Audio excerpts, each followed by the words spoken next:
My name is Lyndsey Pachon. I'm a real estate broker and co-owner of Fall River Property Management.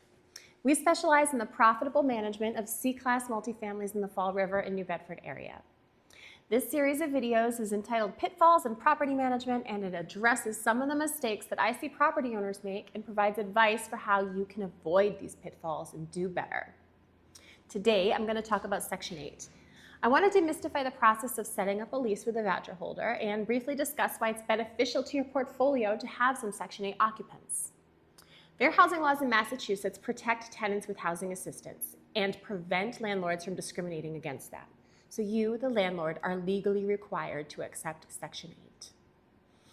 I know, I hate being told what to do too, but don't pout because Section 8 is actually a very good thing in this market.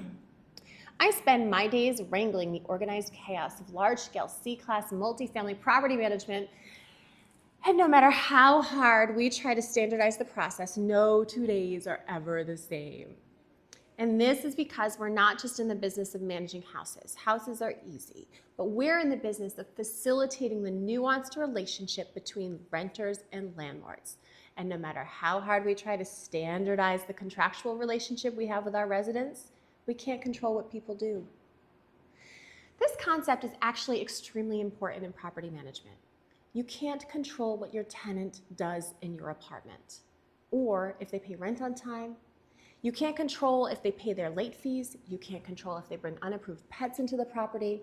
The only thing that you can control is whether or not you let them live there.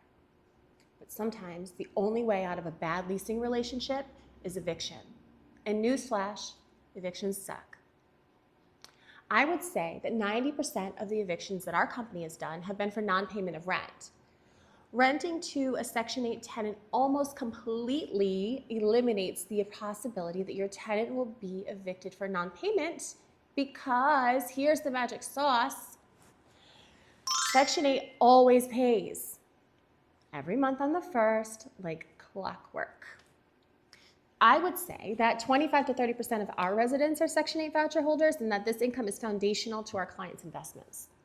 This is a great percentage of subsidized renters for our service area, and it allows our clients to make decisions around capital improvements with some level of assurance that a certain percentage of their rent roll is guaranteed and not subject to fluctuations in the job market. The process of working with a housing authority can seem intimidating, but you're a brave and successful investor, so you shouldn't be deterred by a little paperwork. I'm going to go over the process briefly, and that way, when you do place a Section 8 tenant, you'll know what to expect. Housing vouchers are issued by individual housing authorities like the New Bedford Housing Authority or the Fall River Housing Authority, for example. And the Section 8 Housing Choice Voucher Program will provide the resident with a voucher that dictates how many bedrooms they're approved for. Once you've decided to move forward with a resident with a housing voucher, you'll need to fill out their Section 8 packet and return it to the caseworker. The caseworker is going to be an important contact for you, so it's best to open up lines of communication via email early with this person and be really super nice to them. You'll be asked for a copy of the deed to your property, a filled out W-9, a voided check from the account that you want your deposits put in, and a lead certificate if you have one. If you don't have a lead certificate and your property was built before 1976, Section 8 will not allow you to rent to a voucher holder with children under 6 years of age. Once the paperwork is submitted, there'll be an inspection of your apartment. Our company has a maintenance staffer whose entire job it is to receive these inspections and then make the corrections quickly. But when you receive your inspection report, make sure to get your corrections done quickly as well and report back to the inspector right away to ensure that the reinspection happens fast because time is money.